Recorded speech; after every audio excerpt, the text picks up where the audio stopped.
It took a lot of time, a lot of effort, and a lot of creative thought to make this. I wouldn't say I'm at all satisfied with this project, but nonetheless, I think we need to start at the beginning. Tron. A film that I remember watching as a kid, and at the time I thought it was, pretty cool, but with time as I've grown up and I've listened to the music from Daft Punk and rewatched the film, I came to like it more as an adult, and I feel like a lot of people have felt that way. There's this sort of revival that's happened over the years with the film, and I wanted to be bold and do something that I've never done before. I was curious if I could make something regarding Tron, in less than 2 months before Tron Ares comes out. I love the aesthetic, it's such an interesting franchise and world to explore, and I thought I was crazy.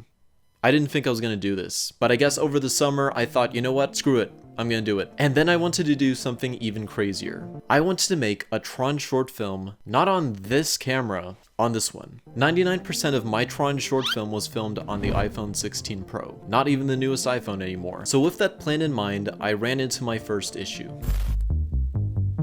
So obviously, all over the world, there isn't really something that looks like the grid, but unironically, the digital world can help. So I turned to a really modern practical idea that people are doing now. Putting stuff in front of screens. Technically, it's been around for a while. After witnessing the Mandalorian screen technology and other YouTubers who followed in pursuit of this new style, putting a screen behind the model made the most sense. This is called volume stage, which has some history that goes all the way back to the 1920s, mostly used to film driving sequences, funny enough, but that was called a process shot. And it would go on for decades and decades and decades and decades. I don't have any Blender experience, so I instead resorted to Gary's mod. And let me tell you, there's only one proper map in the entire workshop that has to do with Tron. If this map didn't exist, you wouldn't be watching this video. So shout out to this guy for making this map. At this point, I didn't have a story yet, but I started to film some test shots, and some of them didn't come out that well, and then some of them were actually pretty good. I think I used like 2 or 3 shots from those first few in the final product that you're gonna see, and everything else was scrapped. And then I ran into my next issue.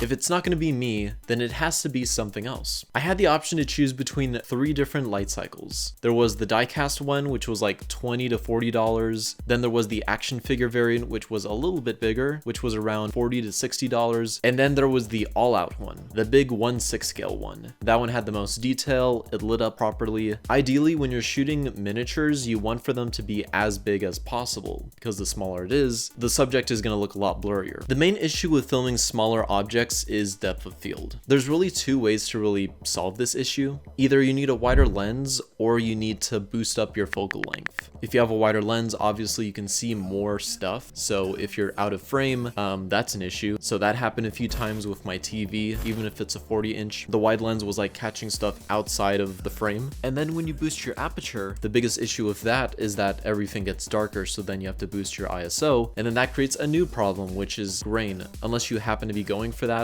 or unless you have a really good camera. So this one technically would have been the best option, but I don't have a monitor that's that big. And this thing costs $500 or more. And for the story that I wrote up, I needed 2 light cycles, so I'm not gonna spend $1,000, and they both look exactly the same. So I ended up going with the mid-size version. This one is a pretty appropriate size. I mean, obviously you can tell it's small, but thankfully the face is covered. Action figures obviously don't have like that great of like detail. When you move it, the engine spins. That's a really good feature. This one costed me around $30. And then when I realized in my script that I needed a second one, I went out on eBay again and I found this one for $70. So far I've spent around like $100.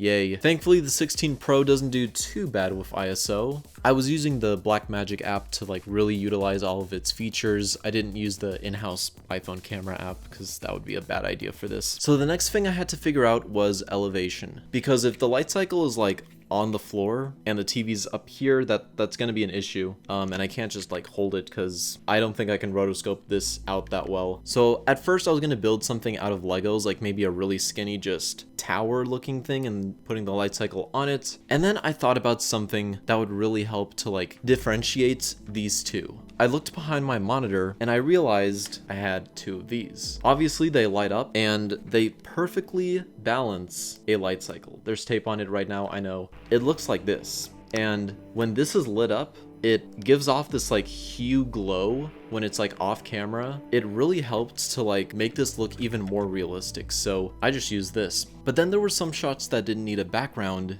they needed a ground. And this is where Ingenuity really took some risks. I took my 40-inch TV and I put it down so it's flat, and if I push it, the wheels aren't really like rolly. So pushing wasn't an option. So I decided to buy some fishing line and I tied the light cycle. I don't know how to tie, by the way.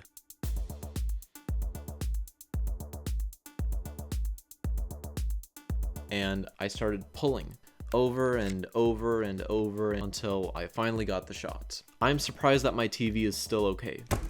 Getting facial reaction shots for this film was pivotal.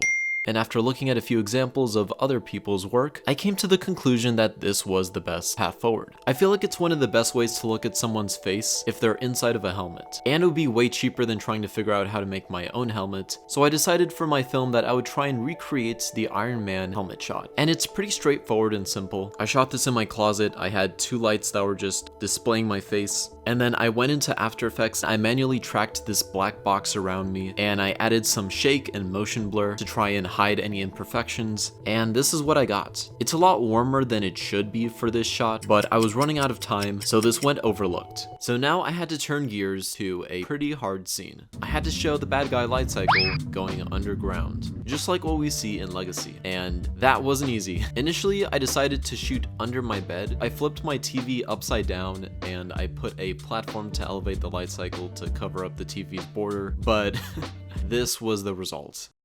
This looks horrible. I tried moving the light cycle, I tried moving the camera, and this animation that I created in After Effects did not help. Needless to say, I scrapped this. I didn't know what I was gonna do for the underground shot, and it took a few weeks to figure it out. I went ahead and I shot it like I normally would for all the other scenes, and I found another map in Gary's mod that also was a Tron map, and it turned out actually looking a lot better. I showed the illusion that the light cycle dropped onto something by showing it fall onto a platform, and then also showing it launch off a ramp. Both were courtesy of my TV. So that leads us into another complex shot, probably like the second hardest thing that I had to do for this, and that was getting the light cycle to catch some airtime. I thought about that and I was like, how am I gonna do this? So initially, the most logical thing to do, in my opinion, was to throw it. That turned out to be a horrible idea. That was my MacBook. Now thankfully, my MacBook survived, but we did lose a wing, so that is not good for continuity, but thankfully, I already had most of my shots, so I got away with this. Instead, I decided to do this, and did my best to try and give off the illusion that it was catching some airtime. Unfortunately, this shot really isn't that long, because there comes a point where it looks unrealistic, but I was glad that I got at least something. And just like that, I finished. That's it. In 2 months, with less than $200 into this project, I made a Tron short film. It took a lot of time, a lot of effort, and a lot of creative thought to make this. I wouldn't say I'm at all satisfied with this project, but nonetheless, here it is. Honor. It's something that's earned, not given. Honor's earned, but a life can be taken.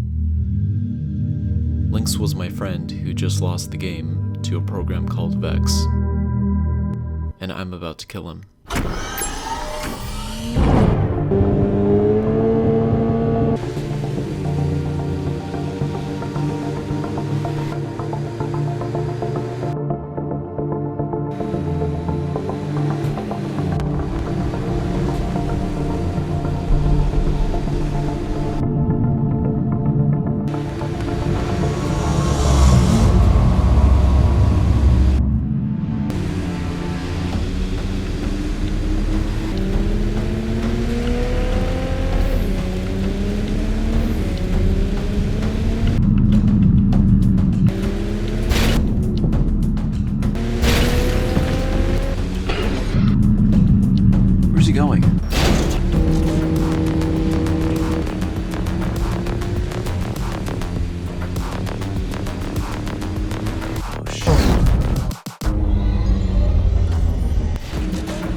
Hey, bro.